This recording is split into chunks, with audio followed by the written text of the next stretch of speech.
Welcome to How to Play Horus Heresy 3rd Edition. In this video, we are going to cover the Resolution subphase.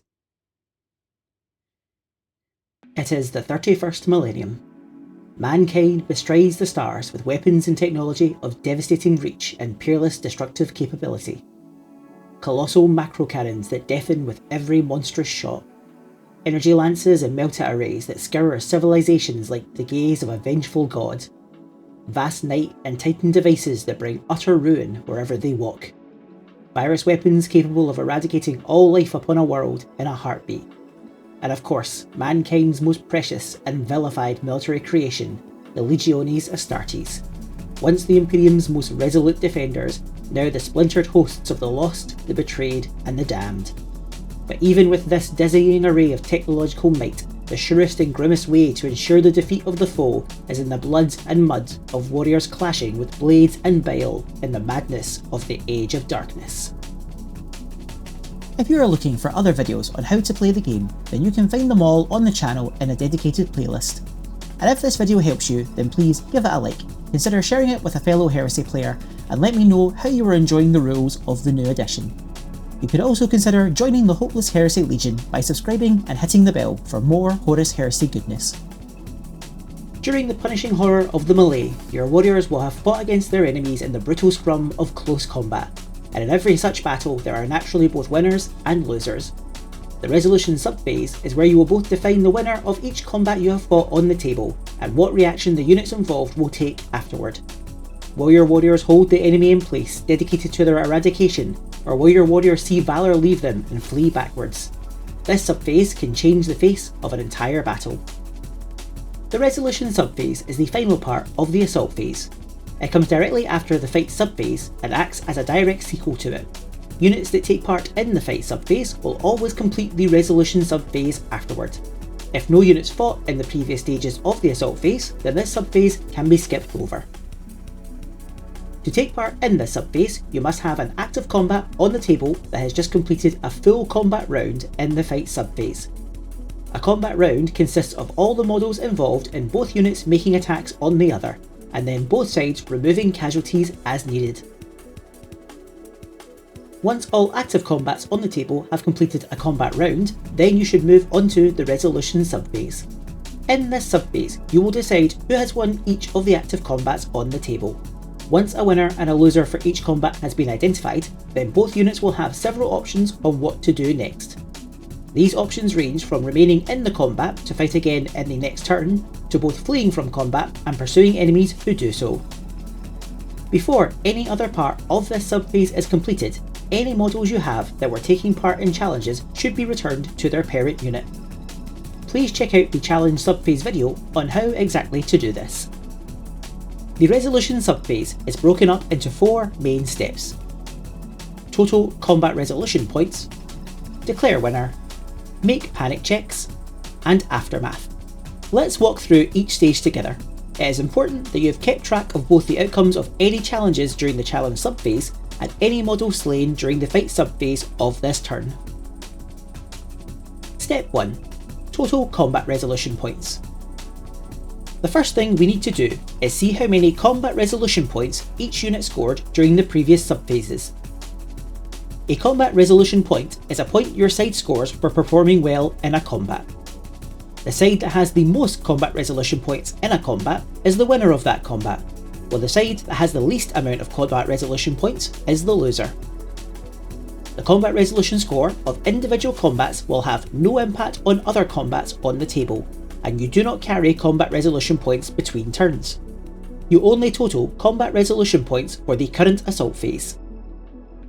Each side involved in a combat will score a combat resolution point for the following conditions.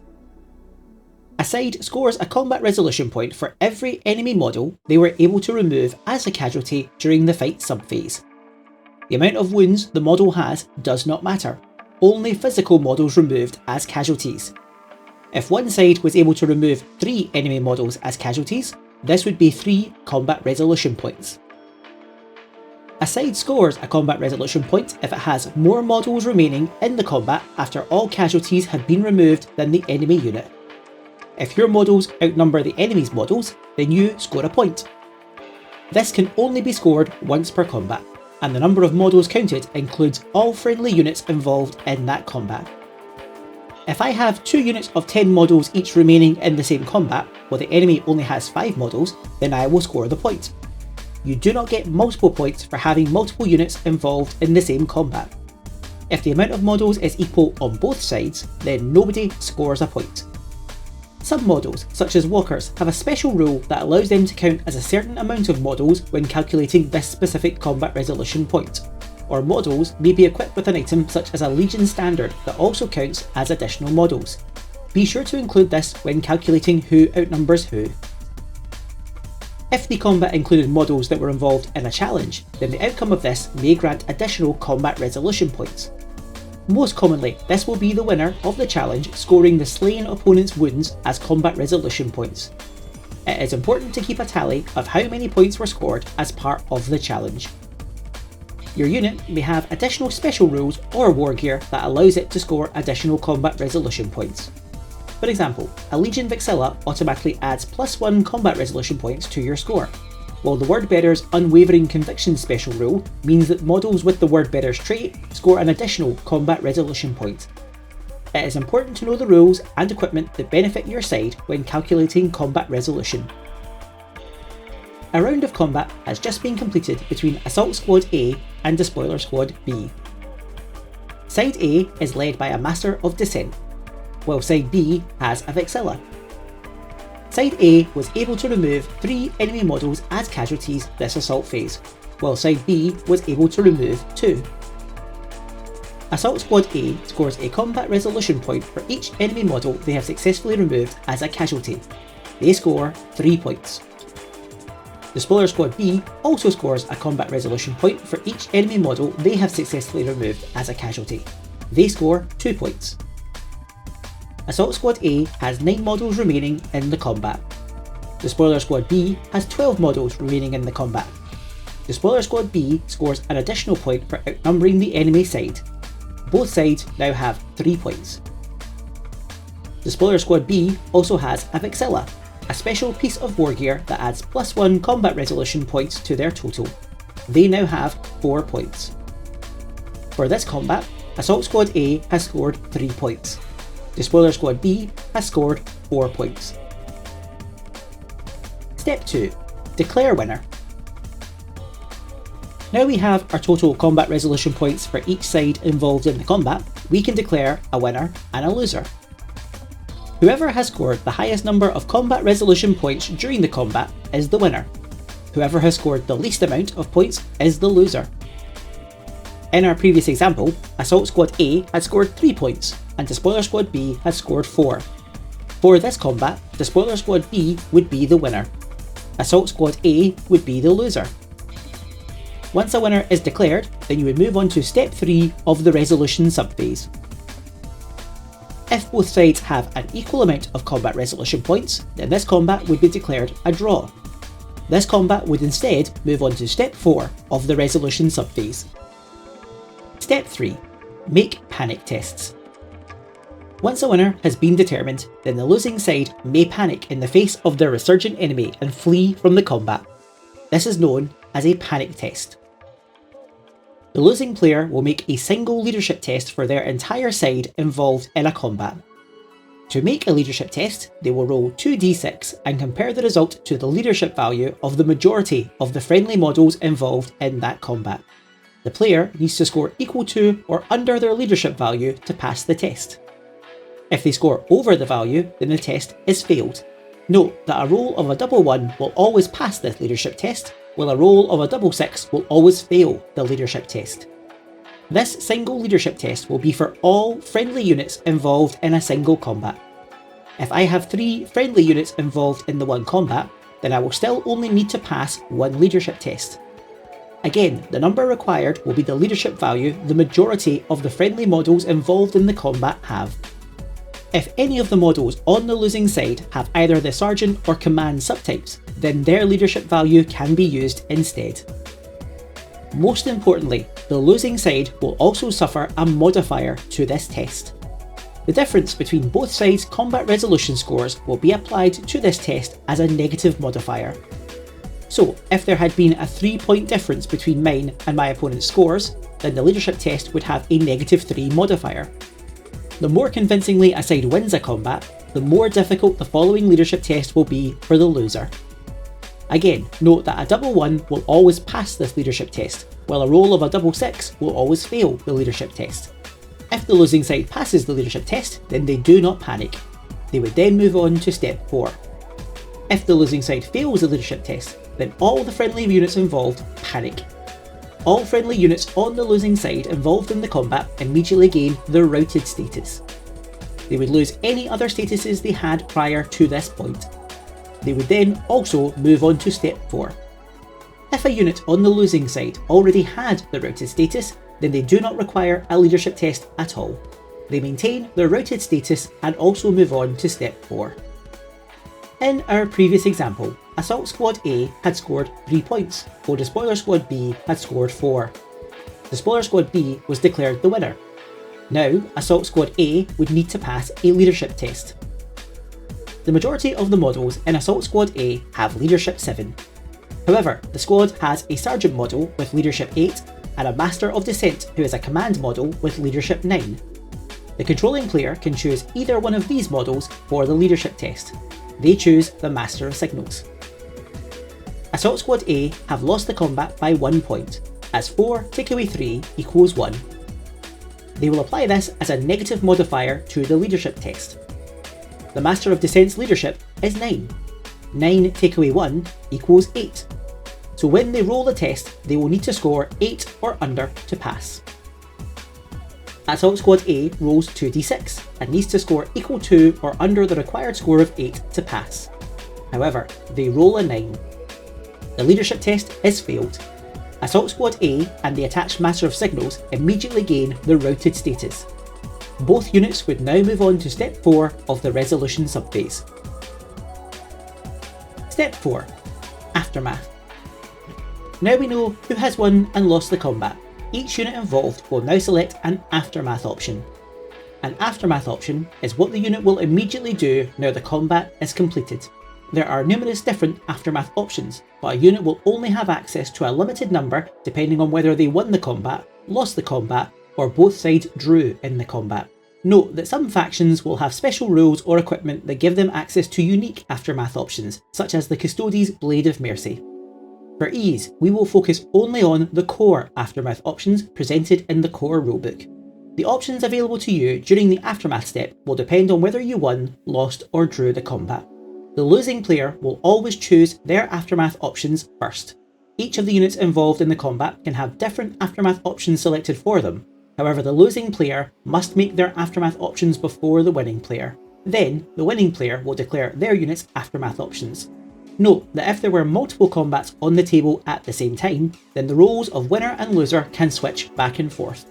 If your unit has lost the combat and then failed the subsequent panic test, then they have one Aftermath option: fall back. If your unit had the routed status prior to the combat being fought, then they must also fall back. If your unit lost the combat but then passed their panic test, then they have 3 Aftermath options. They can hold, disengage, or fall back. If your unit won the combat and the enemy falls back, then you have 3 Aftermath options: pursue, gun down, and consolidate. Let's look at how you complete each of these options individually. If a unit has the routed status, then they must fall back. This is almost identical to the fallback procedure described during the rout subphase of the movement phase. A fallback is an undisciplined flight from combat. Your unit fleeing to try and save itself. You have very limited control over a unit that is falling back. All units that need to fall back must roll a d6 and add their initiative characteristic to the roll. The models in the unit will immediately move that number of inches towards the nearest point on the board edge of their own deployment zone. If models within the unit have different initiative characteristics, then the models will move different distances from each other. If multiple friendly units from the same combat are routed, then each unit will have their own individual roll of a d6. Your unit can move through enemy units involved in the same combat to facilitate this move, but must end their movement at least 2 inches away from other enemy units. Note that it is possible for both sides in a combat to route away from one another. For example, if a unit loses combat against an already routed unit, in this situation, both sides would follow the same fallback process. Note that if you drew the combat, then you can also choose to fall back. For more details on the fallback process, you can check out the route subphase video highlighted above. If your unit loses the combat but didn't fail the following panic test, then they can choose to hold. A hold option is where your unit aims to keep the enemy locked in the same combat, keeping both sides in place. If your unit chooses to hold, then all models in that unit immediately make a pile-in move. A pile-in move is a number of inches equal to your model's initiative characteristic straight towards the nearest enemy model involved in the same combat. This move's aim is to get into base-to-base contact with the enemy models. If a model is already in base-to-base contact, then it does not need to make a further pile-in move. A pile-in move must move its full distance towards the enemy, only stopping if it successfully gets into base-to-base contact with an enemy model, or it has moved its full distance. Pile-in moves ignore modifiers from difficult terrain, but still trigger dangerous terrain tests as normal. If, after this move, any of your models are in base-to-base contact with models from the enemy unit, then you have successfully piled in. Note that this does not count as a successful charge. If none of your models gets into base-to-base contact with the enemy, then neither unit is locked in combat. Note that if you drew the combat, then you could also choose to hold. If your side lost the combat, but you were able to pass the following leadership test, then your unit can choose to disengage. A disengage move is a short, controlled move designed to get your units away from the combat and ready to take part in the next turn. All models in the unit immediately move their model's full movement characteristic in any direction the player chooses, so long as it is directly away from enemy models from the same combat. The models must end this move in unit coherency, and they must end their move at least 2 inches away from enemy models from the same combat and 2 inches away from any other enemy models. You cannot end a disengage move in base-to-base contact with enemy models. Your unit can move through the enemy units involved in the same combat to facilitate this move. If any of your models would end its move less than 2 inches away from enemy models still locked in the same combat, then these models can extend the distance move by whatever is needed to hit the full 2-inch mark. A disengage move is affected by both difficult and dangerous terrain as normal. If the disengage move would take any of your models closer to an enemy model involved in the same combat after moving, then a disengage move is impossible. The unit would instead need to use the hold aftermath option instead. If your unit ends the turn with no enemies in base-to-base contact with it, then it is no longer engaged in combat and can act normally from that stage onward. If, for any reason after the disengage move, any of your models are out of coherency, or any of your models finds itself in base-to-base contact with an enemy model, then the unit is immediately routed. Note, only units that lost combat and pass a leadership test can choose to use the disengage option. Units that draw combat can never use it. If you win or draw a combat and your opponent's unit falls back, then your units can choose to pursue. Note that falling back is different from disengaging. When pursuing, your unit will attempt to chase down the enemy unit in a bid to lock them back up in combat. To make a pursue move, all units that choose to pursue must roll a d6 and add their initiative characteristic to the roll. Each unit will roll an individual d6. The models in the unit will immediately move that number of inches towards the nearest enemy model in the falling back unit. A unit can only pursue one other unit at a time. If the move ends with one of the pursuing models in base-to-base contact with a model from the falling back unit, then your unit has successfully pursued the enemy unit. Both units are once again locked back in combat and will fight a new combat round in the next assault phase. A successful pursuit also counts as a successful charge, so any rules that require a charge such as impact will be active in the next combat round. If the move does not reach the enemy unit, then no further effects occur. If you win or draw a combat and your opponent's unit falls back, then your units can choose to gun down. Note that falling back is different from disengaging. The gun down option sees your unit draw up a hasty firing line, opening fire on the fleeing enemy. However, due to its ad hoc nature, the firing is not particularly accurate. If your unit chooses to gun down an enemy that is falling back, then your unit immediately makes a shooting attack on the enemy unit. A unit can only gun down one other unit that is falling back. This shooting attack is completed like a volley attack, so normally will be completed using snapshots and using assault trait weapons only. Note that some special rules or equipment may override this. Otherwise, your unit remains in place. Finally, if your opponent either falls back or disengages from the combat, then your unit can choose to consolidate. A consolidate move is a move your models can make to try and gain a bit of ground or get in a more advantageous position for the next turn.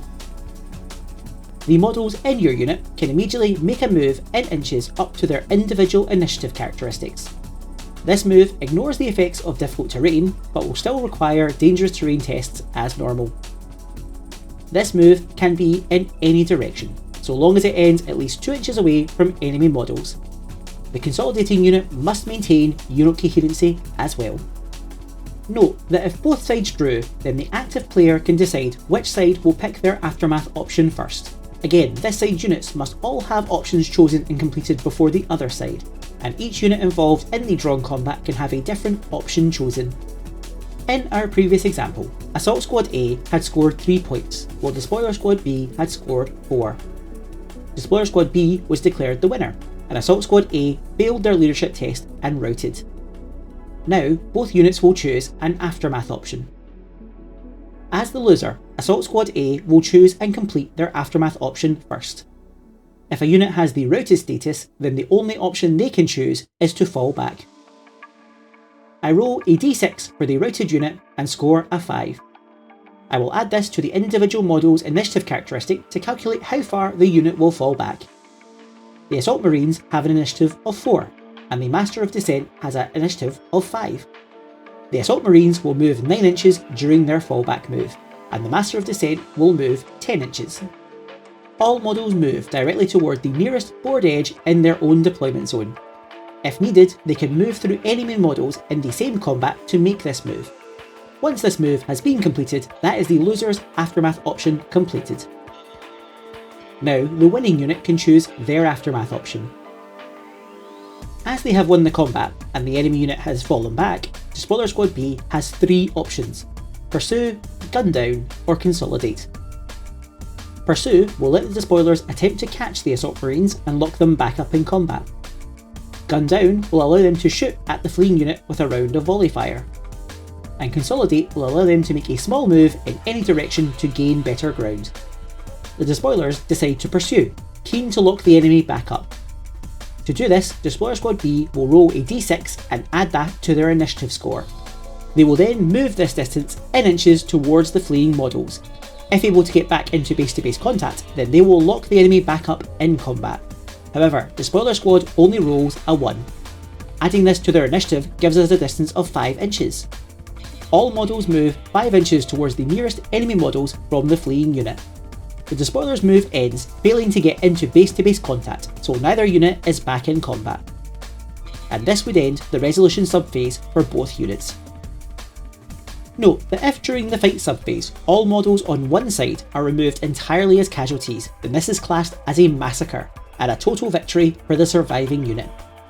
This unit would immediately jump to the aftermath stage. The one aftermath option this unit would have is the Consolidate option, unless they have the routed status, in which case they would fall back. Fundamentally, the resolution subphase sees you complete the following key steps for all units that fought in combat this turn. 1. Return challengers to parent units. 2. Define winners and losers using combat resolution points. 3. Make panic tests for losing units. And 4. Make aftermath options for all units involved in the combats. This subphase is the capstone of the assault phase, and can see you successfully drive enemy units away by winning combats and challenges convincingly. By choosing fights carefully and giving your units the correct weapons and equipment, you can make the resolution subphase incredibly easy for you and very difficult for your enemies. And that is the fundamentals of the resolution subphase. Please call out with any questions or feedback in the comments below. If you see something that doesn't seem quite right, please leave a comment with the appropriate page number of the correct rule in either the rulebook or PDF so I can keep myself right. And as ever, thank you very much for watching.